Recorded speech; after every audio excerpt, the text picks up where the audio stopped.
Yay. Okay. Sorry, that took a while. Okay, we're all good. So, a couple things to hit you up with, right? 15 to 0.5. What do I mean by that? Well, 15% of cleaners ever make it out of the truck. That's what we're up against, right? So 15% of cleaning business owners ever make it out of the truck. 2% sell their business for more than truck mounts and parts and equipment on Craigslist. 0.5% of cleaning business owners ever scale to 7 figures, right? So $83,000 a month kind of range. Interestingly, though, of the ones that do, a full quarter of them make it to 5 million, between 5 and 10. So there is lessons built into those 15 to 0.5. There is things we know at the 15% that the 85% believe but isn't true. The 2% that ever sell their business know things that the 98% never figured out. And the 0.5% have been able to create what we've all looked for, is that lifestyle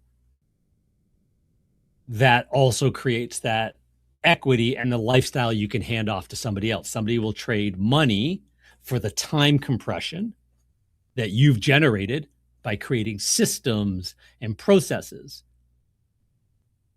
So that's what we're going to talk about today. The big promise is, by the end of this call today, you will understand how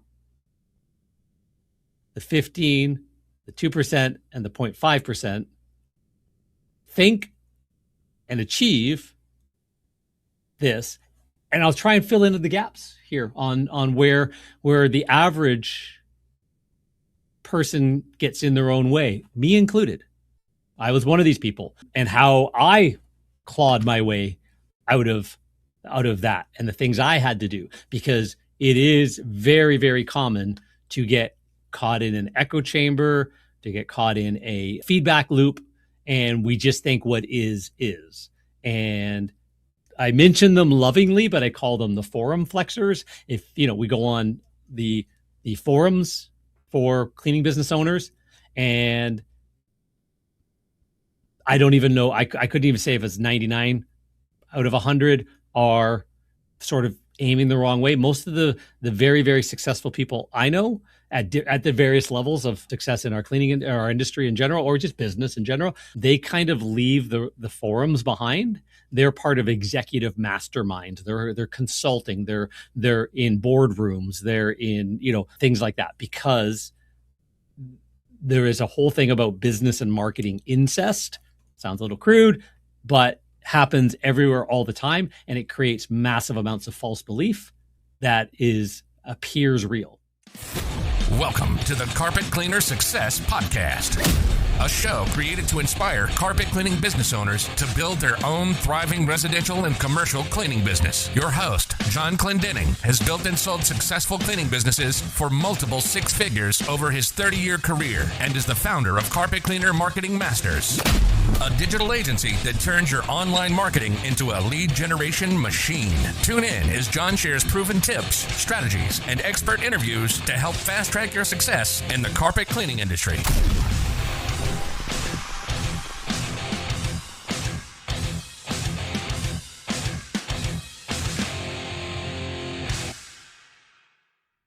Okay, there we are. So more calls, more jobs, more often.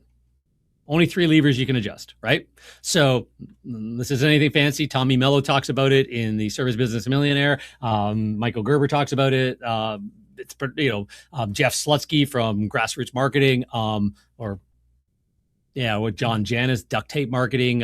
Again, if you don't even know these names, that's a sign, because these are all places we need to learn from, right? Dan Kennedy's obviously, and Jay Abraham, and the list goes on. So I'll probably rattle a whole bunch off during this conversation today. So what we're going to talk about is connected marketing systems that actually work, right? So what do we mean by that? What do we try to say here? So let me pop the screen over. There we go. I'm actually going to pull it up on an ability to move through the slides a little bit easier on another screen. But okay, there we go. So yeah, we're going to turn our phones off. We're going to pay attention, because this is important stuff in general. But why most marketing feels inconsistent? What's causing that? Like, why does our marketing feel like scattered and sort of jerky and jumpy, and we do this and then we do that? What do I mean when I say everything is connected? How your marketing channels multiply on each other. The 3 types of marketing that drive growth. And where most people get it wrong. It's a mindset thing, and then it's effort, right? And the more effort, from more effort to more results, the compounding effect of, and we'll fill in the blank at the end, right? So you're going to pay attention. We could put a test out there, right? I'll give you a gold star if you get the answer before we get to the end. But what we're talking about is, what are these things that build the successful businesses quietly in the background? Some of them we know, some of them we don't know, some of them we've learned and dismiss, some of them we learn and forget. Like, we're human. We wake up tomorrow and, it felt like today, and it's sort of great. Like, how do we get that momentum to move forward? A lot of times we get caught in ruts, and we have to shake ourselves out of it, right? So what are those systems, those processes that keep us just incrementally improving? Like Phil Jackson said to the Chicago Bulls, he's working with like Scottie Pippens and Michael Jordans and Dennis Rodman, some of the very best players in their category at the prime of their careers. And how do they continue to win and not get lazy? 1% improvements, because that stacks and compounds over time, right? And it's the stacking and compounding. So anyways, if you don't know who I am, new to this, John Clendenning, owner of Carpet Cleaner Marketing Masters, ran a 7-figure cleaning business, started in 1995 in a town of 30,000 people, was out of the truck within about a year and a half, because I understood to become a marketer of cleaning was of business, market of business services. And if I was the marketer, I would generate an operations problem. I'd have to learn how to manage people, manage growth. The better I marketed, at every level, the more I had a sales problem to convert them into jobs, and the more I had a business problem and the retention problem and all the other things. And eventually you get to a point where I was at maybe 5 hours a week worth of actual effort needed to run the business, had systems and teams, because that was the operations problem. I had to get myself out of the way. I can't be working 16 hours a day. So out of the way. So wrote the book on it. I consult on it. I talk about it.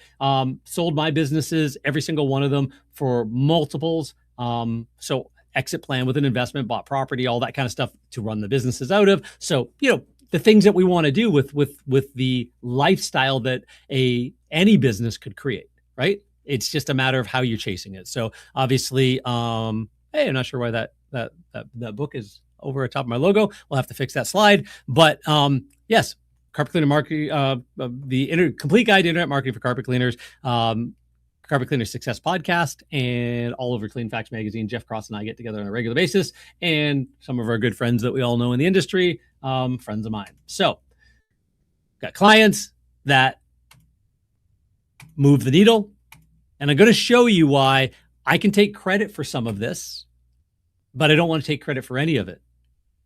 There is a digital marketing component to a great business, but there is no magic. It's marketing, not magic. Yes, you can be up $50,000, or in a down economy, you can save your business and be the only, you're down 5 and 10% during a market downturn where the average business is down 30, 40, 50% because you're a better marketer, right? So you may not always be growing. The stock market doesn't just go up and to the right, up and down and up and down. But if you ride it out over the long term, you're getting the growth, right? You find those stuck points, right? Where everything kind of consolidates. That's what they call it in stock market terms. It consolidates around a zone. And then are you going to go up or down from that consolidation?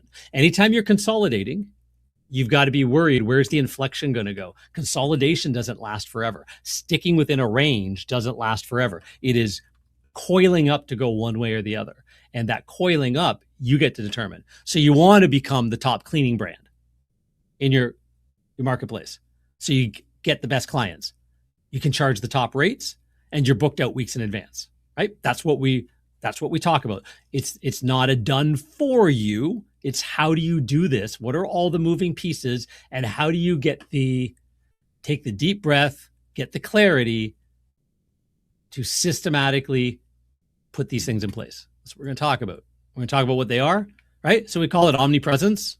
And omnipresence has always been important. And I've been harping on omnipresence on these webinars for 6 years now, 7 years. I've been talking about it for 20 years in my coaching programs and one-on-one consultings and stuff like that. But it is now the more important than ever, and we'll explain why. But you want to maximize your opportunities to generate a qualified inquiry. Don't like the word lead. Everybody's, I need more leads, I need more leads. It's the last thing you need. You've got a leaky bucket you need fixed first, and then you can make a lot more money, right? So we talk about this inside our coaching program a lot as well, is that if you could double the average job ticket, at the exact current level you're at right now, you just doubled your business and you didn't get any more leads than you're getting now, right? If you can double the client retention, so you get the people that you bring in are coming back because you're marketing better, you can double the business. So if you're doing 100,000 a year, you just went to 200 with either one of those. But if you do both of them, you double the average ticket, 200,000, then double the retention, 400,000. You have actually got a 400% increase from 100,000 to 400,000. 4 times or 400%, whichever way you want to word it. Then you add more customers in. What if you doubled then? Now you're at 800,000 because now you doubled a machine that works, right? So that's what we're talking about. Maximize your opportunity, generate a qualified lead, inquiry, maximize your brand impressions. Huge. Everybody, branding. That's, I don't need to do branding. Done properly, it is part of a marketing mix. Done right, because always helped, and I'll prove that to you, more important now than ever because of the way AI and conversational search is changing everything in our society in just the past year. And maximize your conversions. How do you make more people say yes? You get 10 inquiries from a local service ad, from a flyer, from a van in a driveway, from a yard sign, whatever it is, whatever your metric you're tracking, whichever pole in the water we're talking about here, you get 10 inquiries and you convert 2 of them, and somebody else gets 10 inquiries and converts 7 of them, right? Maybe your average job is $300. You converted 2 of them, you got $600. You're not really good at the back end, right? Out of 100 people, 20 come back ever. The other 80, you don't know what happened to them because you don't really pay attention. You send a text message once a year. You do a little bit of light touch, right? We don't know, that kind of thing. You made $600, maybe a little bit more. Other fellow, able to take the same 10 inquiries, book 5 of them right now, better conversions, better scripts, better phone, better follow-up, better indoctrination, and their average job, they could get into the home, have package pricing, do a whole bunch of different things. I call it power pricing, and now they get $600 as their average. So now you made 600, they made 3,000 from the same 10 inquiries on the front end. You might get an extra $300 or $400 over the lifetime of the odd one coming back. These guys have 2 avenues. One, the other 5 get marketed to until they buy or die. You might get another 2 or 3 of them into your company back in 3 months, 6 months, 9 months, 12 months, 18 months from now. They tried the other guys. They're not happy. You've stayed in touch with them. You're in their inbox. You're in front of them. Your branding shows up in their, they're in your ideal customer profile. So you're staying in front of them because they showed up as somebody who buys in your category. you're a happy camper, right? We're all happy people. And now you've got that going on, right? So maximizing conversions, now you can take that $5,000-$6,000 front end, right? And half of those customers can stick around for 10 grand more over the life in repeats and referrals and all that over the next 7, 10, 12 years, 15 years. So now you got 5, you gather another 2 over the next year or 2, you got 7, and they're worth 20 grand each. That's $140,000. Those 10 inquiries that 1 week back then generated you in lifetime value of your business. What if you're doing that every week? Businesses grow, right? So what we're going to be talking about today is the concept of everything, everywhere, all at once. Great movie, by the way.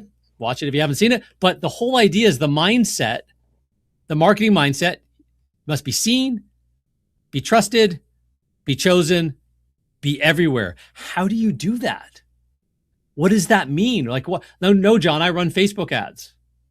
Okay, to get leads and jobs. Yep. So what discount are you offering? Because why would somebody go to Facebook to buy carpet cleaning today? They don't.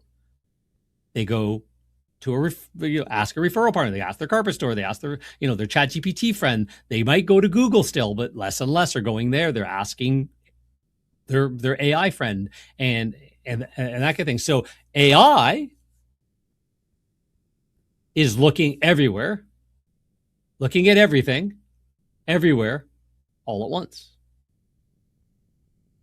Humans, if you're showing up to your ideal customer profile in as many places in front of them as possible, that's why all the little things like the home and garden show in the right neighborhoods and the, sponsor, like percentage of revenue goes to marketing. That percentage breaks into very, very distinct buckets. And part of those buckets are how you're doing community outreach. At first, it might just be shoe leather to pavement. Eventually, it is look at the bigger companies. What do they do to keep their name in front so that when they do run the expensive paid ads, it's not to a blind audience? Now their pay-per-click works better. Now they're, you name it, right? Because in the real world, that's how Grandpa ran a business. He was known, he shook hands, he met people, he talked to people, he made connections, he built real relationships. They got him in here, they got him in there. Oh my God, I hear about you everywhere, right? That's still today. We need to be everywhere, everything, everywhere, all at once. We're going to talk about what that looks like, how you break that down. But AI is looking everywhere too. AI is looking at, it's not looking at keywords. There's no carpet cleaner near me.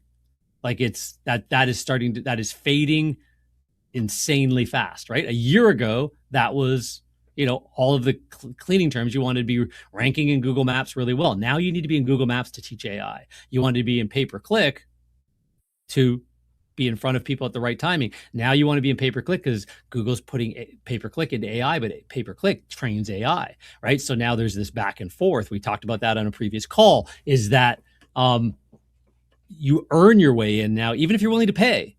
You have to earn the attention of the algorithm even. Like it's still trying to find the best answer for the consumer, the person on the other end, the searcher, doesn't care about you. So those earned signals become everything, everywhere, all at once as well. The real authentic conversations. Like there's a hack, if you can get customers to give you a better review. So mention the neighborhood in the review, mention the service in the review. If you can get a customer to give you a better review, AI can pick it up better.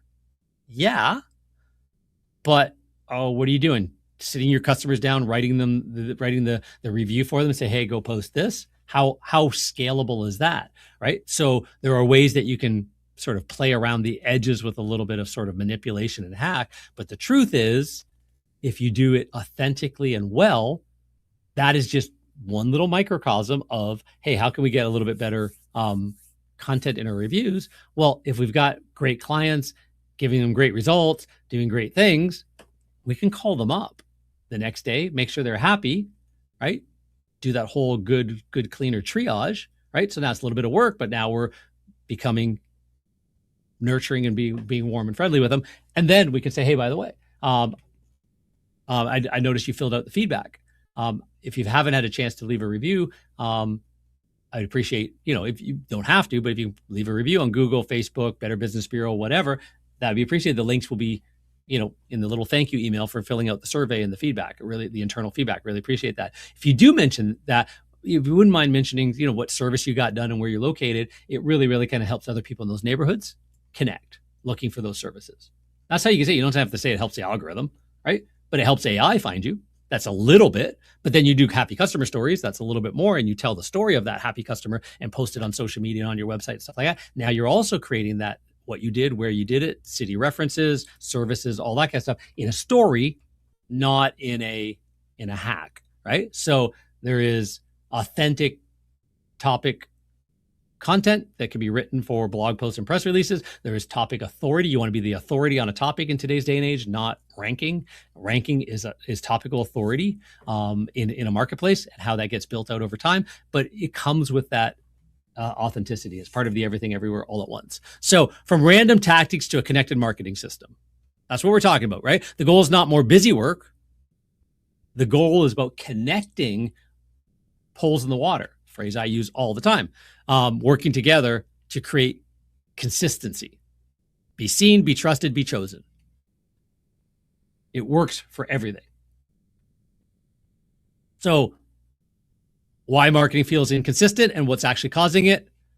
Too few channels, one or two lead sources carries way too much pressure, right? You want to have 20, 30 poles in the water that are generating 1, 2, 3, 4, 5 inquiries a month. Some of them might go cold for a month or two. So, right? They might scale back. The market might change. There could be a whole bunch of reasons.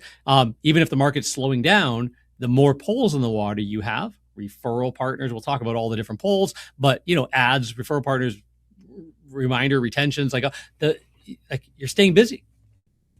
You're just staying busy. While the market is soft, there's not as many new people looking. You want to get your existing customers back because it's better to save your carpet than it is to replace it, right? You can start telling the $15,000 story. The average house spends about $15,000 minimum. Some clients, it might be $50,000 or $100,000, depending on your clientele, but $15,000 minimum installing new carpet in a house today, right? Even if a lot of carpets are pulled out, area rugs cost more, but about $15,000 in carpet flooring within a home. If it lasts 7 years because of poor maintenance or no maintenance, right? We've all seen carpets wear out in 5, 6, 7 years because they didn't maintain it properly. They call you after 5 years. Oh, I just got it installed. When? Well, in 2021 or 2020. That's not just. You understand the manufacturer has a requirement that if you clean and protect it once a year, the warranty's in place. If you don't, the warranty is null and void. You voided your warranty. And there's a reason for that. They don't own cleaning companies. They understand what causes a carpet to last. It's under your foot. If that was, we tell our customers all the time, this is education-based marketing. If that was your kitchen floor, ma'am, if sweeping a hard floor is like vacuuming a carpet and mopping a hard floor is like cleaning the carpets, how many times would you have mopped your kitchen floor, hallway, front room in the last 5 years? So no, you don't need to carpet clean that often, but because carpets can actually absorb a lot more soil, they got a lot more surface area, the way it sticks, all that kind of stuff. So there's your storyline, but once or twice a year to keep it as clean as you possibly can so that it's similar to your other flooring. It's going to pick up the same amount of dirt. It's just hiding it better. But once it stops hiding it well, you've damaged it. So that's why we need regular maintenance. And if you get it cleaned properly and professionally by the right company, once a year, you'll get 10, 15, 20 years out of your carpet. Even if you get 10 years instead of 7, 15,000 divided by 7 is $2,100, 21 something. 15 divided by 10 is $1,500. You've extended the life of your carpet. You've literally saved $620 some odd dollars, 623, I think that works out to dollars in replacement cost per year just by extending it 3 years. So do you need to go to the cheapest $99 carpet cleaner, or can you go to the $500 carpet cleaner because you're actually not going to get 10 years, probably 15 or 20, and drop the average, like the annual replacement cost of your carpet down to like $750?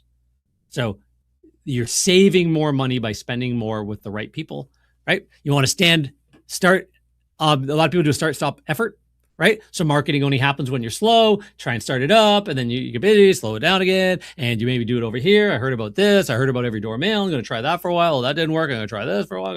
All that kind of stuff. And there's no connected systems. Most cleaners are working really hard, but their work is not connected enough to create predictable momentum. So one pole holding up the whole business. A lot of companies I see with that, right? I've watched companies that grew on Groupon and then went bankrupt. I watched companies that grew on Facebook ads. Oh my God, I'm doing $15,000, $20,000 a month in jobs from Facebook, John. I've got 2 crews on the road now, John. I've got, right? As soon as that one pole slowed down, changed, more competitors came in, they didn't have a business because they attracted price shoppers who will never be retained. You ran a transaction-based business based on a blip in the marketplace, right? Local service ads were a blip for a while. Anybody jumped into them early was like, oh my God, that's like, right? But yeah, you don't want a blip to be the whole reason why your business is successful, because then you ride it up, you ride it back down, you get into despair, you try something else, you ride it up, you ride it back down, and next thing you know, you're just repleting year one 20 times. 20 years later, you're still the same again. 15% of cleaners ever make it out of the truck. The other 85% do it this way. So some people do SEO only. Some people say, oh, referrals, it's all word of mouth. I just get referrals. Well, that's now AI. So you've lost that battle. Only do ads, right? Paid ads. I'm on Thumbtack. I'm on this. I'm on that. Or you just randomly do stuff, right? Maybe you do some social media, maybe whatever. You don't even have a consistent pattern. Whatever your one pole in the water is, it's not supported by anything else. Well, all my customers like me, John, says the guy that does 7 jobs a week. Yeah.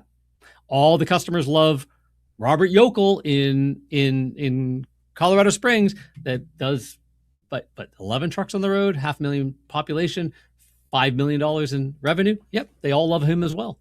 Go listen to that podcast. Go listen to the podcast with Ricardo, who is is in the Air Force as a pilot trainer and runs cleaning companies in Las Vegas. He doesn't fly out of Las Vegas. That's like he has to fly into Las Vegas to go see the companies he runs, right? So yes, there is an acuum, a business acuum that helps get past some of these thoughts and these issues. So it's a lot of mud in people's heads. So, if I'm speaking to the choir here and you go, no, I get it, I need more, what are we doing? That's great. There's some people that listen and go, I think I've heard from the forum flexers that I just need a better ad. And I'm trying to dispel that right now because everything is connected. Your marketing channels multiply each other, right? Everything, everywhere, all at once. It's not literally everywhere. What we're talking about is strategically visible in the places where your ideal target customer is already looking. So, marketing mindset. Every poll should help the next one. Your awareness creates brand recognition. So how are you making yourself aware to your ideal market? How are you making yourself aware on social media? How are you making yourself aware in the real world? What are you doing? Like obviously vans fully wrapped and uniforms and all that kind of stuff, but referral programs and door hangers and joining the chamber and joining when everybody's going out to clean up the beach and all that kind of stuff. You and your team go out, you take half a day off and you go out and in uniform and go help clean up the beach and all of those kinds of things. Like there's a million ways that you can be brand aware that are free, that are low cost, and that fit into a marketing budget as part of a brand awareness campaign. All of them, everywhere, in the right crowds, right? So if you donate to the animal shelter that you will offer 1 free cleaning a month to anybody who takes rescue pets, one free cleaning and pet urine treatment or whatever you want to do every single month, and they, the board gets to vote on who gets that, and you take the videos of it, just like those guys that show up and just cut somebody's lawn or clean the driveways and all that kind of stuff. Somebody who's obviously not able to take care of their house as well. And they just do it. They put it on YouTube. They feel good about it.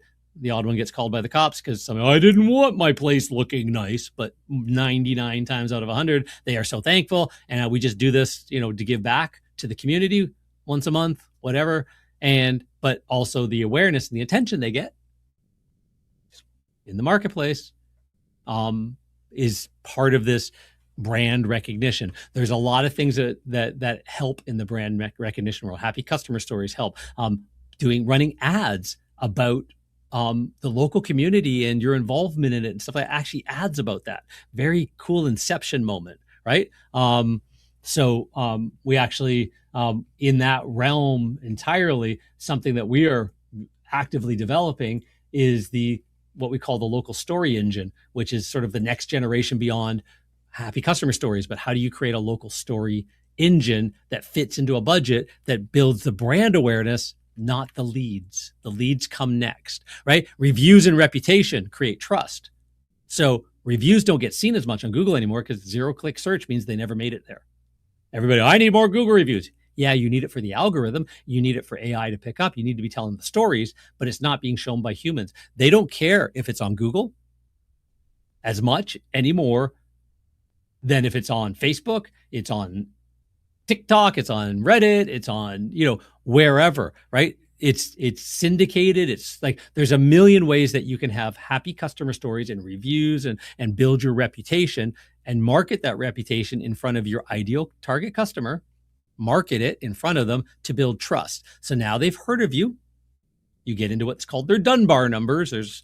Everybody has about 1,200 slots in their brain where they can remember stuff. Friends and family sit at the front, and sort of vendors and brands are way at the back end. But most people are not in anybody's Dunbar. Even if you went and cleaned for somebody once, you don't make it in there. You've got to be the recognized brand. That education-based marketing helps with this. Being in the newspapers and the magazines, the HOA magazines, not with an ad, but with a Ask the Expert column, right? I always bought ad space if I had a budget for it. So it's like, hey, it's $450 a month, John, and we'll put you in this magazine in this high-end neighborhood that goes to about 3,000 homes, right? It was Best Version Media was one of the ones, right? Yep, cool. I'm going to have a negotiation with you. I want an article once every 3 months, a whole page article, and I'm going to use my ad spot, and I want that for free, thank you, because that's my deal. You want me in, I want an article that educates the public, and every week I'm going to put in monthly magazine, I'm going to put the Ask the Expert column in. Well, we don't have one of those, John. No, you do now. When I started my advertising, 1995, Stratford, Ontario, when Kevin from the Beacon Herald newspaper came and said, John, we want you in the newspaper. You're a brand new business. I know your brother-in-law, Gary, that runs the computer store. I see that you're renting the broom closet, John. I need you in the newspaper. And I'm going, cool. I see that you wrote an article about a new business in town, like a whole article spread. Can you I will buy, it was like $500 an article. I can't remember if it was once a week or once every 2 weeks. But that was my budget, right? No customers yet. That was my talk to Kevin. It was friends and family, kind of getting the word out. Wasn't even in the yellow pages. Internet wasn't invented yet, right? And brand new town. And one of the things I did was have them write an entire full page article on me as a trade-off, like from the reporter, and I will buy ads in your newspaper. I will invest X number of dollars, whatever it was. I think it was $800 a month for, from, I think when I talked to Kevin, it was July or August. I'd started in May, and for the rest of the year to the winter, right? I knew the business would slow down in the winter, brand new, up in the northern climate. There you go, right? I didn't run ads for my claim cleaning business. I did not run ads. I ran Ask the Expert columns with the space I got. Advertorials with a line around it that looked like they wrote another article about me. Why? Because that original article, free, as a trade-off for running ads. Thank you, Kevin, for talking to the editorial team, new business in town. They came out, took pictures of me and the girlfriend at the time, wasn't the wife yet, Kelly, and put us in the newspaper all over the place. And the phone started ringing. I'm not saying we got 40 calls a day. The phone rang, and I went from zero to about $5,000-6,000 a month in sales between that, the advertorial, and then me going down and knocking on doors. Within a year, I was $10,000 a month in revenue and out of the vehicle, and hired Stuart. Why? Because we had brand recognition. We started to build trust offline. There was no online yet. How Grandpa ran the business is how we need to run businesses. And then we just duplicate that online. And now AI has become the everywhere, everything everywhere all at once engine. So you need to feed it as well. Follow up creates repeat business, and search captures all of the demand, right? So what we mean by that is they already know your name. They know about you. People are talking about your repeat and referral business. You do all of this right. And then you run the ads so that when they're searching, you do the SEO. So when they're searching, you do the AI content. So when they're asking, they get recommended. You show up and they go, oh, I've heard of those guys. I trust them. Wow, my friend talked about them. Yeah, that SEO worked really well. Yep, those paid ads work really well. They do because of this. Without it, you're running blind. You better be the lowest price guy in town because that's how you're going to get more work. Because if they don't know you, you're a commodity. It's a price-based war, right? So more polls do not mean more chaos. It means more intentional chances to be seen, trusted, remembered, and chosen. Strong businesses do not wait for the one channel to save them. So a poll is any channel. So we understand clearly what we're talking about here. What is a poll? It's any channel or touch point that can create, capture, convert, or multiply demand. So let's break that down for a minute. A poll is anything that can create demand. Like that's just these are separate points here. Create demand. Again, think of your ideal customer profile. Is everybody an ideal customer? I just need money, John. Okay. If you're constantly chasing money, you'll never get the ideal customer. It's like you always say, well, once I get there, no. In fact, our good friend, Mark Sager Sauce will tell you, he was on the training we did last March with the 2-day sort of emergency intensive that we did with Clean Facts Magazine. Jeff and I hosted, and we had Mark Sager on with Kevin Kluth and a bunch of those guys at the end of, I think, day one. Jeff did a whole interview with them. What's Mark's advice when he does ride-alongs and does all this? Mark's advice is it takes a bit to get the flywheel going. A lot of times for new cleaners, I suggest if you don't have deep pockets and can't just build market penetration, you want to be targeting the right customers who can pay you and come back again and again and again. If you waste your time targeting the cheap ones, you'll never get the right ones because your whole business is aiming in the wrong direction. Well, yeah, once I get successful, then I'll raise my prices. Once I get successful, then I'll start targeting the right people. That doesn't happen. You're literally ass backwards. You're literally following the forum flexors who haven't figured it out, right? The truth is you got to get the flywheel moving. You can get the flywheel moving where in 3 months, you're doing $150,000, $50,000 a month in sales, $500,000 in your first year, and couple million in the first 18 months of business, like Tony did. If you get the flywheel going and do really good marketing and you do the outbound, you do the outreach, you do all that stuff, but you've created the demand because you showed up. You showed up, right? You've got either enough money or enough time to create demand, one or the other. You either got money or time. You've got one of the two, right? You've captured the demand. When they come in, what are you doing to capture so you can follow up? Because conversions don't happen. Conversions happen with great phone scripts. Conversions happen with great follow-up. Conversions happen with great branding. Conversions happen with great stories in the marketplace that pre-sell you before they show up, right? But what are you doing to convert? And what are you doing to follow up? Because sometimes people convert 2 and 3 months later if you follow up. If you don't follow up, they converted with somebody else. They still got the cleaning done, just maybe not with you, right? And how do you multiply demand?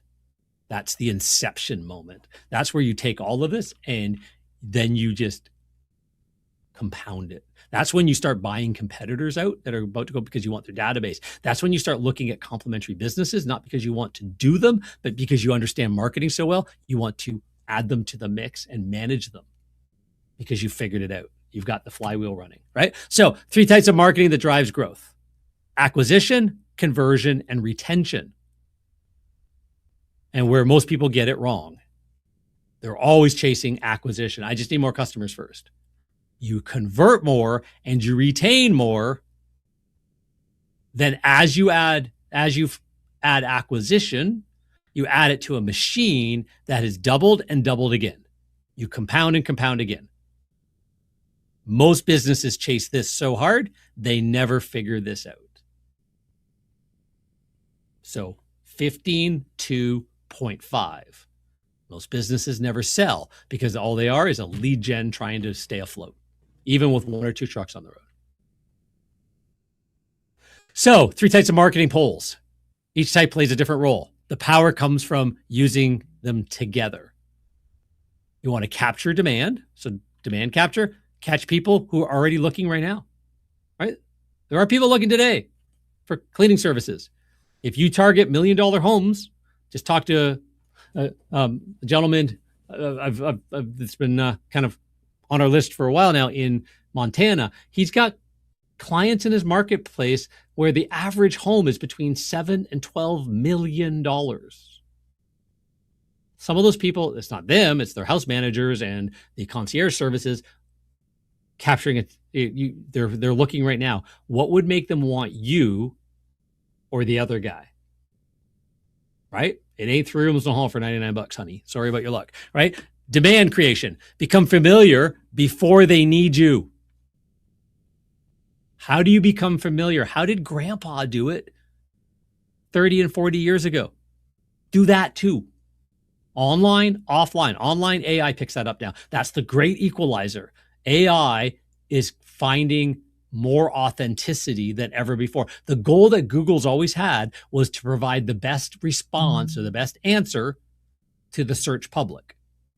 AI, although it can be minorly manipulated, is all about an authenticity engine. What would a real person go out and do everything everywhere all at once? Let me go look there. So when somebody says, hey, chat, so yeah, the dog crapped all over the carpet again. I need somebody who's really good at getting dog poop out of the carpet. I've tried my best. I think I've just smeared it, made it a mess. Who should I call? Do you have happy customer stories, topical authority content, and Google business posts, and customers giving reviews and telling stories of how you got dog poop out of their carpet?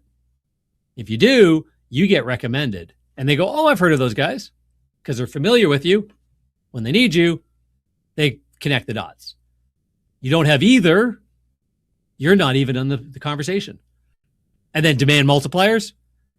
Turn trust, follow-up, referrals into the big lift. You don't leave people hanging.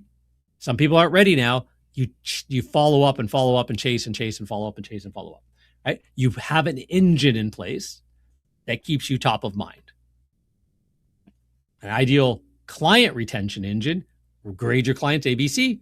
A client should be hearing from you at least in an annualized basis, roughly about 40 times a year. Done well, they don't even notice it's been 40 times because it's all different touch points with tons of value to them.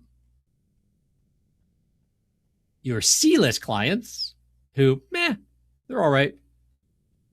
They're not my bread and butter. They're not my repeat and referral high-end clientele that's going to build the business. I'm not going to turn them away. Nice people, right? But if the economy turns down, they're probably also not going to call me as often, where these guys do, right? Those people at least 12 times a year with a couple of personal outreaches, right? So you can follow up, probably build trust. And that's just your clients. What do you do with leads? Inquiries and leads need to be talked to until years until they buy or die. They don't stay in touch. They might be ready later. So that's your multipliers. So the polls that can help you show up when somebody's already close to buying. Google business profile, reviews, photos, lots of photos. Reviews, there's a cadence that you need. It's not about whether you have 200 or 2,000 or 10,000, zero res in every community, because it's all tied into one big listing somehow. Google doesn't care about that anyways. It's the velocity. How many new ones are you getting compared to your competitors? Are you watching? Are you tracking? If your top competitors are generating 20 new reviews legitimately, answering every single one of them, some of them are local service guys giving pictures, and you got 2, right? That pole in the water is a little weak, right? Your bait is not as good as somebody else's bait. If you're not adding photos or having a team that you give them photos, they can add them up. And we're not talking fake AI photos, real photos about different areas, your team in front of landmarks and on jobs. And happy customer stories are really good for getting photos that can then be put into a Google business profile as well and just help, right? You got all your services listed properly and all your sub-services. In carpet cleaning, there's about 7 or 8 sub-services that qualify inside Google, and upholstery cleaning, there's another batch. Every one of those need pages on your website, and that's part of your whole topical authority cluster, as they call it in the technic or in the AI world or the SEO world. On our end, our team develops topical authority content, topical authority clusters, so that our clients become the topic authority for AI mentions, rankings, Google Maps. So when we talked on the SEO training last month, I think it was, we talked about the everything everywhere all at once SEO. It's no longer, oh, I'm good at Google Maps. I'm good at SEO. Oh yeah, I get AI mentions. ChatGPT mentions me all the time. All of those are now one thing. How they all play together is one thing. This is what we're talking about as well. Local trust signals, right? You want to be on all the directories and all the normal stuff. SEO and local pages, you want to capture demand by creating your visibility, right? So you want to make sure SEO is now search everywhere optimization. It's the AI all blended in. You want to have local pages, local content, localized stories. That's why, again, happy customer stories work really well, but also they tie into a service page that's talking about the local area. They tie into a secondary page that talks about the local area, things like that. There's all like, it's just like you localize the crap out of it, because real, authentic humans would be making sure that you're not just dribble. It's not a brochure. It's a story being told that gets picked up, even if it's a zero-click search and no human makes it to the page because they say, yeah, chat, call that person. I've heard of them before. It's because this all was there and being built as a machine and a momentum, right? Google local service ads, right? That, again, right now, the people are looking right now, these play together. And then conversions. There's places that people look right now. There's places people look offline as well. Think of all of that, right? So when somebody's looking right now, where do they go? Some people call their interior designers, their maid service, ask their maid services, hey, who do you know to get the carpets cleaned? Some people ask their flooring store that installed it, right? All of those kinds of things. So think of everywhere that somebody who's looking right now might go to get that answer. Are you there? That's your polls. Right? Demand creation. These polls create recognition before the customer is actively searching. Real jobs, before and afters, education, proof, all over social. Again, think of my offline, the community visibility we talked about as well, right? That's who are these people and do I know what they're all about, right? Every year we donated to the Santa Star Tree of all the United Way thingy, right? We collected coats for kids and all of that kind of, because they would take coats and boots and stuff like that. You give us, you give us any of those, we'll give you a free something on the job. We didn't take discounts. We never discounted our clients, but we'd give them something free. Give us, a coat or boots or anything like that, because we're going to donate. And then obviously when we donated them all, we thanked people, we donated them, we put them on our social, right? And then when we actually, the whole team took the morning, a couple hours in the morning off. We went and, went to the mall where the thing was, had told them ahead of time, we're going to be coming with like bins and bins of coats that we'd collected over the last 2 months or whatever, through the campaign. We announced it in the newspapers, and we'd all it just created a buzz around. We did it every year. And we also got publicity to drop it off. We took pictures and stuff like that. They took pictures. They thanked us. We thanked, I think once or twice we had we were able to get a local news reporter out just to, hey, look what these guys did, right? Things like that. That's just, again, that's what grandpa would have done to run the business. It's not just, oh, I got to hide behind an ad on Thumbtack. Oh, Bark isn't working for me anymore. No, real people build real businesses. They think of this kind of stuff, right? So you want to tell those stories on social. You want to tell real job stories. We call it happy customer stories. Again, it's part of the new engine, which is the local story engine. It's all part of that whole same ecosphere, because you really want that to be a big part of you in the community for real. Educate your audience, how to take care of carpets, how to take care of stains, how often should you clean, what's the difference between a low priced, middle priced, and premium priced cleaning service. Educate them, right? Provide proof. Short videos, familiarity at scale without sounding like an ad. Right? So you can run videos of, we got some clients that take videos of, like, the office gal will take videos of the crews loading up in the morning, not every single day, but once a week or so, there's something around the office, just to add it in, just to create familiarity. Are you going to notice that, oh yeah, we did all those videos and look at how much our business grew? No, not directly, you're going to notice that people start talking about it. And it's one of many, everything, everywhere, all at once. Commercial outreach, direct path. You're walking into doors and knocking on doors and introduce yourself and leaving your free bottle of spot remover and a kit behind and finding out who's in charge and grabbing their business card, laughing sweetly, and I'll take a free spot out for you while I'm here. Thanks so much. And walking out the door again. And guess what? You come back again in 3 months. And in 3 months. And in 3 months. And in 3 months. And in 3 months. John, that sounds like a lot of work. Yep. And that lot of work can land you the Bruce Hotel for $7,000 first cleaning and about $20,000 a year in rooms and hallways after 3 years of trying every 3 months. And then get an endorsement letter from the Bruce Hotel and walk into every other hotel and say, we clean for the Bruce. Oh shit. If you're good enough for the Bruce, yeah, we'll take your free demo. Oh my God, you guys are amazing. Yeah, we have this Malay machine in the back that nobody even knows how to use and they never clean it. It's just a mess. Yeah, how much did you spend on that? Cool. Let me show you the math, education, because you already know your job. Let me show you why we can be better, cheaper, and more consistent than what you've been trying to do.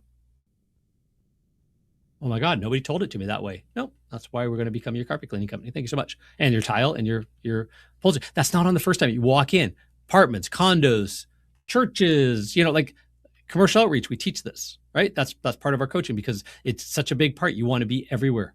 Some of the people at these places, did you know that homeowners work at places that you might walk in the door of? That when you clean, they might be able to get a employee reward package from you. So maybe commercial outreach builds your residential business. Just maybe if you go into dentist's office and chiropractors, maybe they're a little bougier in the nice area of town, salon owners, right? So community visibility, local groups, bulletin boards, neighborhood presence, partner audiences. We talk about referral partners, interior design, like the core four I always talk about: interior designers, maid services, furniture and flooring stores, and real estate agents. Core four, right? Everyone in town should know you. You should have taken one of them out for lunch that's worth anything, and you stay in touch at all times, always. Community visibility. Oh, that sounds like a lot of work, John. Yeah, it's about an hour to 2 a week. Sorry. Oh, you want to just go clean for an hour or two and make a couple $100? I'd rather go spend time here and make tens of thousands, creating the snowball effect, right? So it's just a matter of getting it back into your head. How do I do all of this? Good question, because there is a straddling moment where you need to be so good at that you have to do a little bit of both, hire Tommy the tech and get out of the truck and carry on, right? So that part of your job is critical, right? So another partner audiences, we're in a world now where there are local influencers, that have your ideal target market. Who's your ideal target market? We talked about it on many, many webinars and training. 35 to 55, college and university educated, upper end, usually 80% towards women who work outside of the home in legal, medical, own their own business, and have a busy lifestyle, take pride in their home, want to do best for their family, and take care of this stuff and want to solve it once and done. When are they ready to hire you? When the last guy screwed up. You might get lucky and it might be their first toe in the water because they just upscaled and bought their house, did this, and have got money like crazy, new job, whatever, next level of life, or the last guy screwed up. You get that one chance.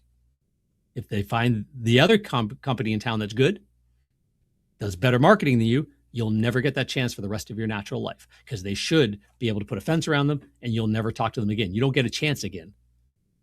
You have to get a moment when they're not happy with their last guy and they're going to try you. Understand they're going to have a moment where they're not happy with you. You didn't stay in touch well enough. If you don't do your job right, that they're going to look elsewhere. And most carpet cleaning companies don't pick that as a marketing moment as well. Client retention. So community visibility, that is all the local Facebook groups, the LinkedIn groups, things like that. You don't post ads. You post local feel-good stuff. Right? Now you're in people's heads. Now, demand multipliers, reviews and reputation, email, SMS, and calls, reactivate past inquiries and customers with authentic follow-ups at a decent cadence. Plan it, right? Referral systems give happy clients and partners a reason to talk How do you make referrals? Like, again, a really cool strategy for referral partners. Like, maybe they're influencers. Maybe it's the local Beachbody gal who is a Beachbody influencer, plus, does doTERRA or Young Living essential oils and, whatever, and Pampered Chef. She does all of it. She's got about 10,000, 15,000 women in the local marketplace that follow her on Instagram and TikTok or whatever it is. And she does cooking presentations or workout presentations, every couple of days. How do I know this? My wife did it for years. All of these things in and out of different multiples and stuff like that, and had followers and other people I know, right? There are influencers that have that crowd, right? Does it hurt to reach out to them and say, hey, I'd like to create a bit of a referral relationship. I'd love to come and clean your house for free. All you need to do is take pictures of the cleaning and give me a great Google review if you're happy. If anybody comes through your link, I'll give you some people that's enough. Free cleaning, I'm happy. Cool. I just do this as a side hustle, a hobby, right? That's amazing. I get free cleanings out of it. Holy man, that's incredible, right? You guys are awesome. Shout you out. Good. Now you got to pull in the water. Your demand multiplier. You could even give a kickback. 10% of anybody that comes through your affiliate link, I'll give you that back as in gift certificates that you can use towards cleanings, future cleanings. Right? Customer database, low-cost audience is the one you already earned. You've already earned them. This is your most important. What are you doing to stay actively in touch with them and helping them out at every chance you can? Right? You want to start a new service? This is who you start with. You want to, if the business is slow, my good buddy Ahmed, 1.5 million revenue. When he gets slow, he just hires girls on the phone to call more people. Right? Does his marketing, does his database, but if the economy slows down, if there's a problem, he just calls and checks in with more customers. Gives them incentive, no hard sell, but he's also one of the highest priced cleaning companies in the area. So the people he's calling, it's just like, hey, it's been a while, I haven't seen you in a while. Is there anything we could do for you? Carpet, upholstery, tile, blah. Here's an offer, right? Not a discount, an incentive. From more effort to more results. The compounding effect of omnipresence. So everything just feeds, like you've got an email list of prospects that hear from you on a regular basis about happy customer stories, why you started the business. It's called the Seinfeld series. It starts as the soap opera series, then you switch into the Seinfeld series, right? It's just a psychological way. Thank you, Andre Chaperone, who taught the rest of us how to use really good Gary Halbert, John Carlton, John Caples, like writing into a system, right? How do I know this as a carpet cleaner? Because I was a marketer of cleaning services. So I had to learn, right, who Eugene Schwartz was and learn from him, right? Claude Hopkins' Scientific Advertising from 1921. Great book to read. It's now open source. You can read it, right? It is still like Edward Bernays, the father of modern, wrote the book Propaganda, but the father of modern psychological advertising, persuasion, right? That's the whole concept behind that. He was the nephew of Sigmund Freud. So all of that fits into the way we good businesses learn more, do better, hire the right companies that know this stuff, put it in place, and they compound together. Video, SEO, podcast, partnership. I've got clients that we talk about, they do a podcast, right? My nephew talked him into doing a podcast. A landscaping business, right? No, the voice of the local marketplace, right? Because everybody knows him. He's the guy that walks in the bar and everybody goes, Greg, right?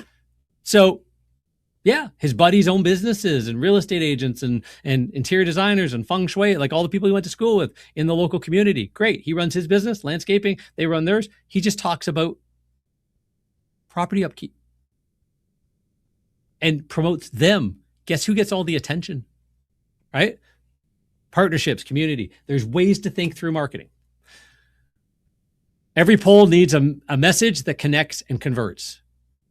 Connects to the ideal customer avatar and converts them to what the next action would be. Stay in touch, stay on the list, download the free report, get the free guide, learn about the pet rescue special report you have, the local pricing guide special report you have. Like, what are all these things? Replaces the old sales script section with one sharper lesson. A poll only works if the message is clear. Say why choose you over every other cleaner. Do you have an answer for that other than price? Price should be the last. On a customer's consumer list, price is about 5th on the list. What they're more worried about: trust, quality, blah, blah, like, healthfulness and the ideal client. Who's most worried about price? The worst possible customers. Who's worried about quality and safety and inviting somebody into the areas of their home they don't even let their best friends, and family health? The ideal customer. So why should they choose you over everyone else? If you don't answer that in every poll, they don't know why. Make the offer. Give the prospect the next step that feels easy and specific. Download the free report. Reach out. Talk to our staff. Book your follow-up cleaning. Book your holiday cleaning now and get a free touch-up traffic lane cleaning in January. What's the offer? What's the next step? And then the fortune is often in the 2nd, 3rd, 4th, 5th, 10th touch. I talk about it all the time. Even when I open up a new neighborhood, a new area, I would start with, back in the day before online, I'd still probably do a combination of this in today's day and age. Don't own the business anymore, but I started off with like flyers and postcards into the ideal neighborhoods, not discounts, not deals, introducing myself. Me, the family, the kids, right? First time cleaning, have us in to do a quote, get a $75 gift set. Whether you get us to clean or not, doesn't really matter, blah, blah, whatever. Like, there's all kinds of cool stuff. And I would put those out to the tune of about $3,000 to $5,000 a month to hit a neighborhood, the best neighborhoods in the new territory, the new area, the new city. And I'd get 0 to 1 call. And you're going, John, you absolutely suck at marketing. Yep. But I did it again the next month. And at the same time, I joined the local chamber, I joined the local whatever group. I started meeting some of the real estate agents. I went into every single one of the carpet stores. And I also spent another $3,000 to $5,000 invested. By about month 5 or 6, I was breaking even. I generate about $3,000 to $5,000 from that local community. Maybe 10.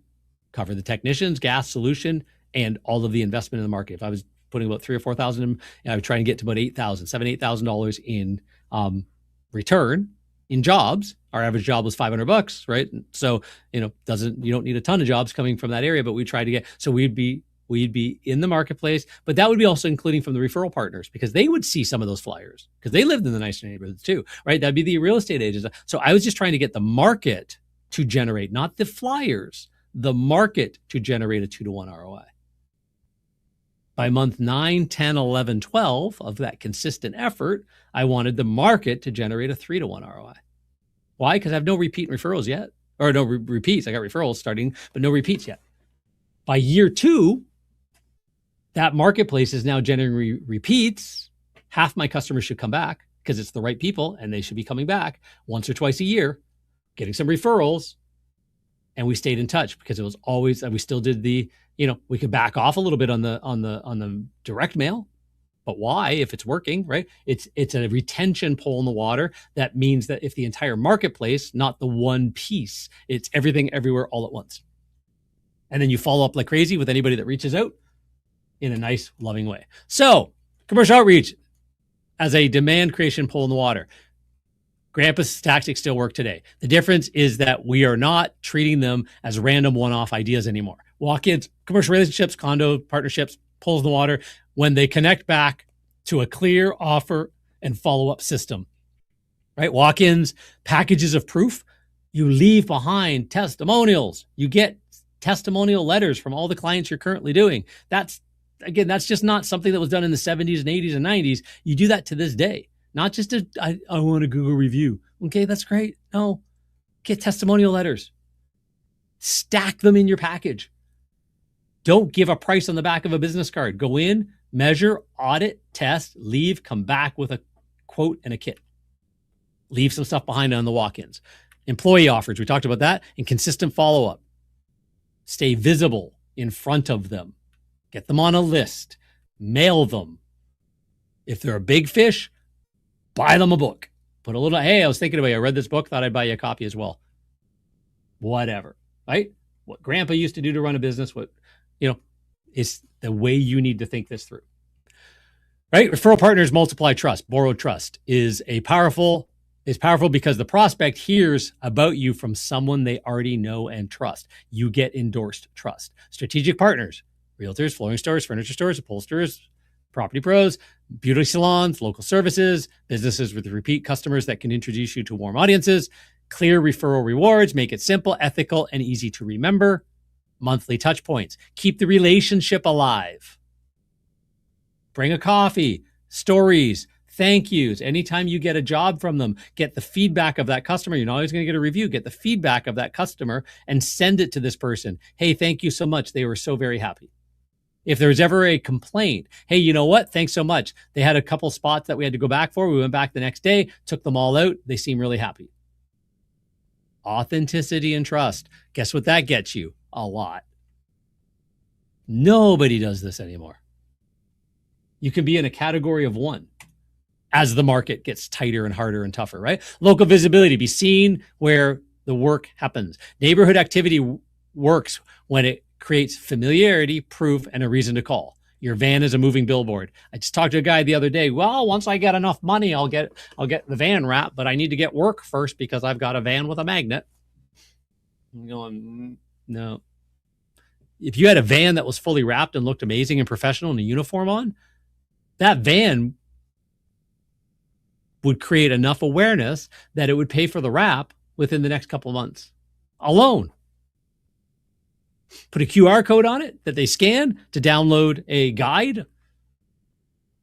Now you even know how to track it, right? So door hangers and nearby homes, right? A-frames and yard signs. I was a big proponent of the A-frame, the way the real estate agents do it. An A-frame at the end of the street. We are making a house safe, healthy, and beautiful down this way with the logo of the business, right? People go, walking the dog, looking down. They see the big van. The A-frame matches the van. There's a yard sign in front of the house. You leave the yard sign behind. Tell the customer we're going to leave the yard sign behind, leave it up for a couple of days.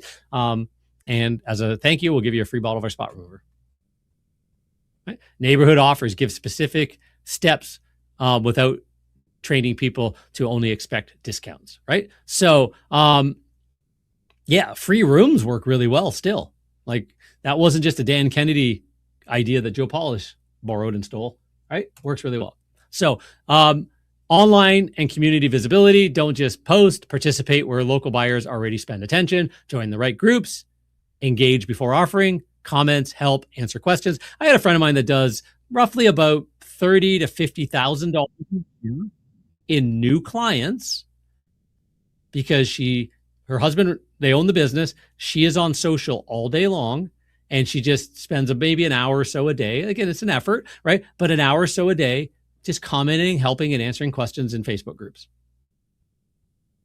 They DM, they have questions. It's just one of many poles in the water, but she can directly relate it to first-time cleanings of between 30 and 50,000 a year for like 10 years running now.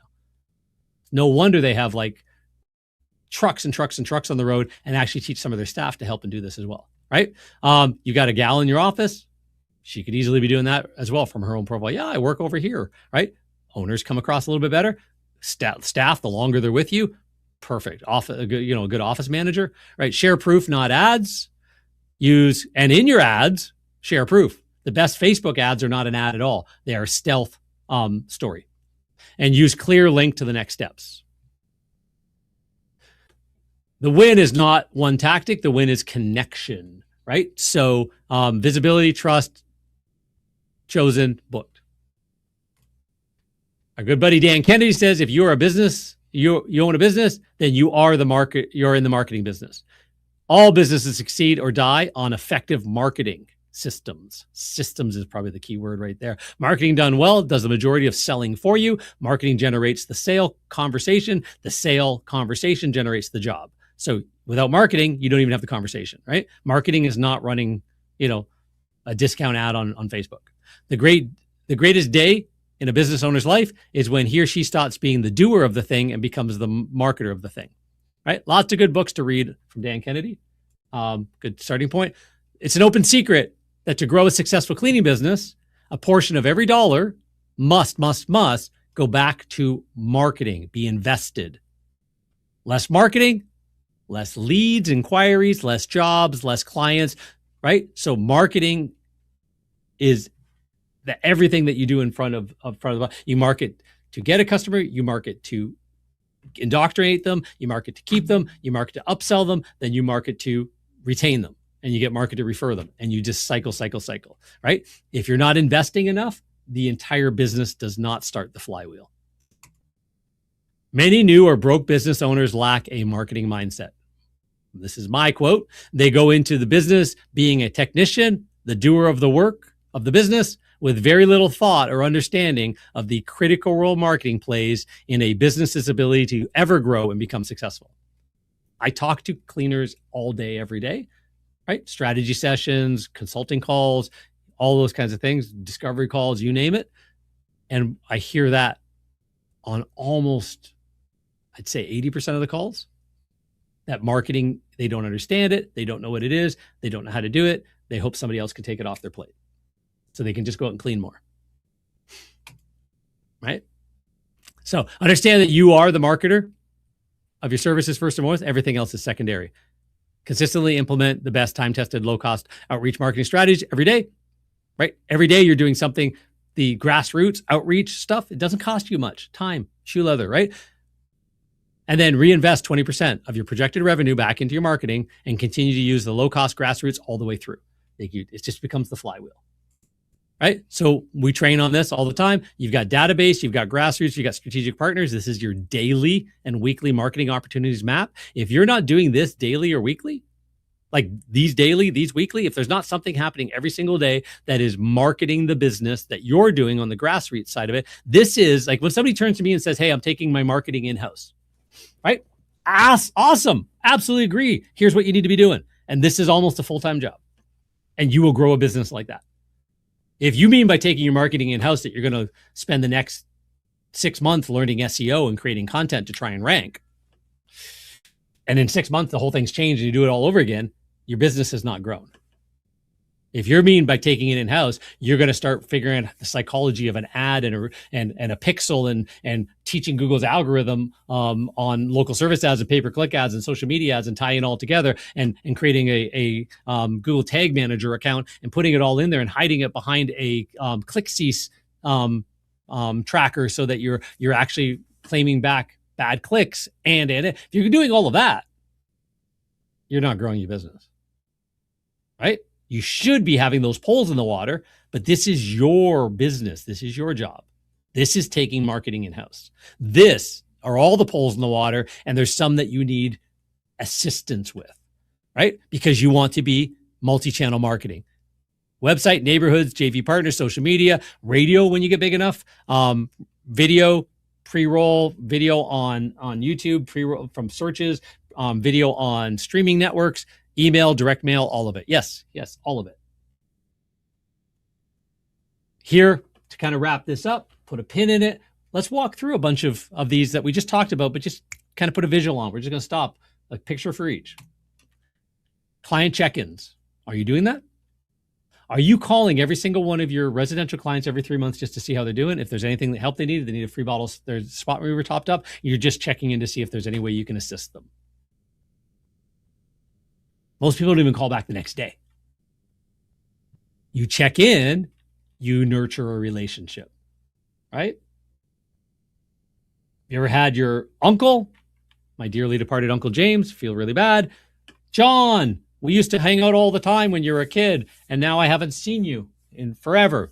Didn't check in. I was a busy 20-something-year-old and 30-something-year-old running businesses. Is that completely true? No. I just thought, as everybody does, time is this thing that, will just not happen to me or whatever, right? Uncle James sadly passed away. Felt really bad. I didn't check in more often, right? He's the guy that taught me guitar. He was, all those kinds of things. So our clients, we can check in a warm, nurturing way. We can check into every commercial business every 3 months. Everybody did a quote on, but everybody we clean for. Go back the next day, make sure everything looks great, make sure they're happy. right? Make sure to have a conversation with somebody, set the expectations, reset the expectations, tell them you give them free bottles of spot remover on the trip back, right? And then tell them you're going to come back in and check up on them every so often, right? Have a deal that if, basically what we always did was, instead of trying to get maintenance contracts all the time, if they cleaned anything within, 3 months of the last cleaning of the same areas, they got 20% off. 4 months, they got 15% off. 6 months, they got 10% off. After that, it was retail. So I would stop in at month 3, remind them at month 4, stop back in at month 6 to say, hey, some of these areas might need touched up. We've been talking about this. Again, not a hard sell, but a proof. So let me take out some free spots. That's one thing you get from us, is a $125 spotting visit, absolutely free. Every 3 months, I'm going to pop in and take a look at your spots and stains, but we might need a touch up around these hallways and stuff like that. Would you like to kick them off now while there's still a bit of a discount on that? We're talking them into a maintenance contract, but it might take a couple of years. In-person sales visits, talked about that. Outreach to strategic partners and referral partners, talked about that. That's an easy grassroots thing to do. A little bit of time, no money. Free giveaways. Free is always better than a discount. 1 free room of cleaning, a free spot remover, a free spotting kit with $50 off your first cleaning on any second service you add, a free spotting kit with 1 free room of cleaning with any minimum job. By the way, my minimum's $325. Like right neighborhoods. Yep, that's fine. Oh, you give me a free room? That's awesome. Right? Free is always better. Free cleaning. If you want to become my referral partner, I'm not allowing you to until I clean at least $500 worth of cleaning in your house for free. You take pictures, show it up on social media, write me a review if you're happy. I want you to see the experience we're going to deliver, so that when you refer me, you're referring the experience that people have with our cleaning company, because you know it intimately. You're not referring clean carpets. You're referring the best service experience they've ever had, and I want to prove it to you. That's how we sold it. Booties, red carpets, mats down the hallways, corner guards, blah, a whole bit. Like, you do it all because you charge well enough to do it all. You blow off the front porch with a leaf blower. There's a million ideas, right? Lost treasures found by your acclaimed cleaning crew bag, like little candy bags. I've got a million of them. We put them in one at a time. We wanted to deliver a better experience than anyone else. From the moment they reached out to the moment we said, bye, ma'am, and then starting within an hour afterwards. It's orchestrated, but a free giveaway can be part of that, right? Outreach to hotels and condo managers, stay in touch all the time. Eventually, high-end condos are a great source of referrals into all of the people that own the condo units inside. So what can you do as a trade-off? Because all of the residents are potential customers, and you get that endorsed trust if you're the one doing the hallway and your guys don't look like they show up in uniform and they look very professional, and you're in a professional building and your guys look professional. My carpet cleaning technicians wore shirts and ties up until about the last 7 years, and we finally went into like high-end polo shirts, or actually the anti-sweat shirts that you get for like the soccer shirt, polo shirts, but made with that soccer material, and khakis. I never let my guys wear shorts. I know some people, I get it. I just didn't want hairy, sweaty legs showing up in front of people's homes. It's just my call. I'd rather get them really lightweight khakis, like very special, expensive, kind of pants or whatever, than I would because I had an experience I want to deliver. We're trying to make it feel and look like a system. That's what we did. Sales from employees of your commercial accounts. Any commercial account, every one of the employees should be a potential customer. Referrals from your ideal customer profile targeted businesses, salons, wellness centers, vets. All of these people talk to your ideal customer, right? High-end vet in a high-end neighborhood, their clients are perfect. So what do you do to warm them up over time? It ain't one walk-in. But how do you stay? And if they've seen you on social media, if they've been in those business owners of groups, and then you walk in the door, you have a conversation, they're part of the chamber, you're part of the chamber, they're part of a BNI, you're part of there's a million ways that this then becomes, hey, I'd love to, have a give back for you. Here's a thing I can do charity wise. Here's the things that, 1 cleaning a month you can give away to Any client, promote it all over the place, get them to enter the draw, whatever. I'd love our spot remover on your shelves. Give away a free bottle of our spot remover to any one of your clients, like whatever, however you want to deal with it. Like how far are you willing to go? But again, the best relationship there will generate you hundreds of thousands of dollars in first-time cleanings and millions of dollars in lifetime value, or never at all, because most carpet cleaners don't even go there. I'm too shy. I can't get out the door and do that. I guarantee you I'm more shy than you are. Clubs, organizations, churches, bulletin advertising, all of that kind of stuff. That's a big one as well. Connect with furniture stores, flooring outlets, and upholsterers. You know how many times I knew all the upholsterers in our area by name. I'd stop by and just chat them up and see what they're doing and ask them a few questions about different fabrics and stuff like that, and just became friends of theirs. Guess who they referred to all of their clients? I'd bring them a coffee. I'd just shoot the shit. What Grandpa did to run a business is how I ran my business. I just made friends with people. Residential neighborhood outreach. We know all about that. And number 11, online networking and community groups. So let's recap why most marketing feels inconsistent, and what's actually causing it is you don't have a plan. You don't have a target. I see customer. You don't have your grassroots plan in place. You don't know what you're willing to do. Everything feels difficult and hard and disconnected. And the answer is just think it through, plan it out, put it in place, close your eyes and just do it. And then layer. Everything is connected. How your marketing channels multiply each other. I hope you can see that by now. Everything, everywhere, all at once is connected. The 3 types of marketing that drive growth and where most get it wrong, right? So we talked about that. The generating the demand and growing through to generating the, multiplying at the end, right? So you want to create all of that, the 3 types of marketing that drive growth. And from more effort to more results, the compounding effect of omnipresence, right? Omnipresence scales, it creates the flywheel. So 3 grassroots marketing initiatives you think you're going to do right now. What are your takeaways? You can always download the marketing audit checklist. There's a bunch of things in here, right? The AI, ultimate AI marketing checklist. Is your website AI ready? Is your world AI ready? We have a checklist for that. Go to our website, carpetcleanermarketingmasters.com. You will find that, right? So actually we have this twice. This is the new version of, what are your top 3 takeaways? Are you going to hit with this grassroots kind of everything, everywhere, all at once, mix of online, offline, make your plan, build your plan, stick to your plan. That's where the money is. Again, we want to remember, we are talking 15% ever get out of the truck. 2% ever sell their business for more than the replacement value or the used value of the equipment. 0.5 ever get to 7-figure, the dream of the lifestyle business, working on your business a few hours a week, not in it. And of those, a quarter of them go from 1 million to above between 5 and 10 million, because they figured out the difference.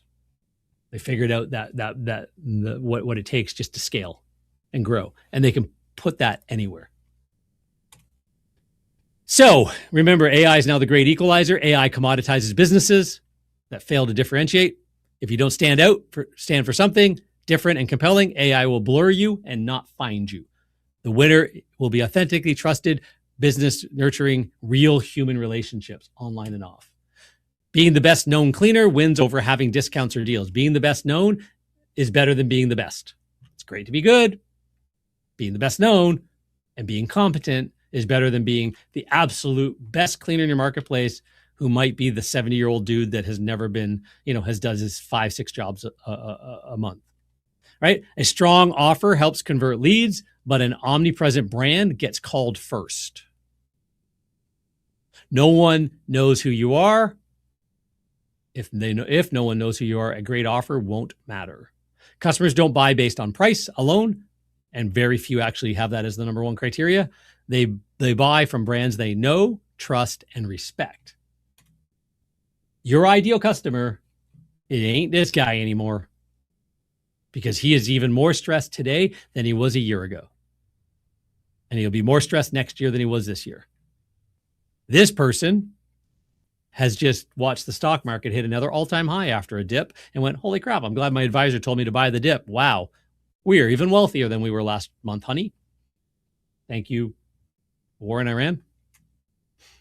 Which one does your marketing attract? Not which one do you want. Which one does your marketing speak to and attract? If you don't know, there's a blueprint. It's built. It does it. AI ain't going away. It's getting more invasive. It's getting more everywhere. People are relying on word of mouth is gone. If you've noticed a slip in sales, the market is softening because of recessionary tension, all of that kind of stuff. People worried about their jobs, middle class getting replaced by AI more and more and more. It's snowballing, right? Anybody sits behind a computer can pretty much have, one person with an AI army replace 10 to 50 of them at any job. What do the other ones do? We don't know. But the ideal people is not worrying about targeting those. Let everybody else target those. Learn now how to target the right crowd that aren't having these stresses, that are tapping into all of this, right? The way people buy, work, and experience life has changed already. So we have our growth coaching. We just started mentioning it. We've opened it up for a couple months now. Clear path, better clients, predictable growth, and real scale. It's a process. It takes time. There's no, let me join, let me see for a week. And no, building a business takes time, effort, a group of people around you that are doing the same thing, rowing in the same direction. How did little John, from the guitarist in a band, grow a cleaning empire and buy other businesses and stuff like that? I just got lucky and I got in the right rooms. I got in the right rooms within 6 months. 9 months. I ended up with mentors and masterminds and coaching groups full of other people with the same intentions. So we all worked at it together. I didn't know that was weird. Turns out very, very small club, right? So that's the magic. The forum flexors don't know this. That's not the place. That's how to figure out how to fix your Butler truck mount. That's how to, should I use a zipper or a RX-20 or yeah, that's great. That's great. What should I use to get pet urine out? Am I using enzymes? Am I trying to just deodorize it? Or am I going to be actually charging $1,500, $2,000 for guaranteed urine removal? Your ideal client will pay $1,500, $2,000. Carl talked to us. The guy that bought my business, $3,000 was he just happened to walk in the door when I was on just before the last training seminar, and said, yep, just quoted the client. They've got us booked in. Just the urine removal alone was $3,000, but it's guaranteed. Subsurface extraction done properly. It's not a deodorizing on the surface. Actually a full urine restoration done properly, right? The right people will pay it. The wrong people, that's ridiculous, right? So if you're interested at all, reach out. We do have the an active community coaching program. It's by invitation only. It's very select, but we'll have a conversation about that. If you need a conversation about how to have a growth partner help you grow your business. So you've got a role to play. A marketer should have a role to play. A vendor might help you with a pay-per-click ad. May know carpet cleaning, may not. May try and get you. You got to have a discounts because all your competitors have discounts. I think we can get a better Facebook ad if you have discounts, right? A growth partner is like, oh hell no, Facebook shouldn't even be used for that. The best way to use Facebook, ideally and properly, is as a local story engine. Straight up, right? There's a proven process around that. How do you put ad dollars behind telling the right stories in the marketplace that explode your business over the next 3, 6, 9, 12 months? Because it's part of the everything everywhere all at once. So anyways, that makes sense. carpetcleanermarketingmasters.com/schedule. Reach out to us. Find us on socials. Reach out to Sarika. If you want any information on the coaching program, let us know. We again, by invite only, very select crowd. There's an application to apply. If you're one of our clients, obviously first dibs on the group. But yes, we are here to try and help any way we can because everything has changed and most people have a mindset that isn't accurate to how the 15% get out of the truck. The 2% ever sell a business for some sort of a value, or the 0.5% that ever grow the lifestyle business they were hoping for when they first started this journey. So we would love you to be one of those people. There's a plan for it. And if that makes sense, reach out to us. We're here to help. Anyways, with that, I will let you go. Hopefully you found some value in this. And we'll keep an eye out on everything we do. And we'll catch up with you next month for another one of these master classes, web classes on the right way to build a home service business, a carpet cleaning business with the right tactics and the right strategies that the very few actually implement. Thanks. Have a good one. Take care, everybody.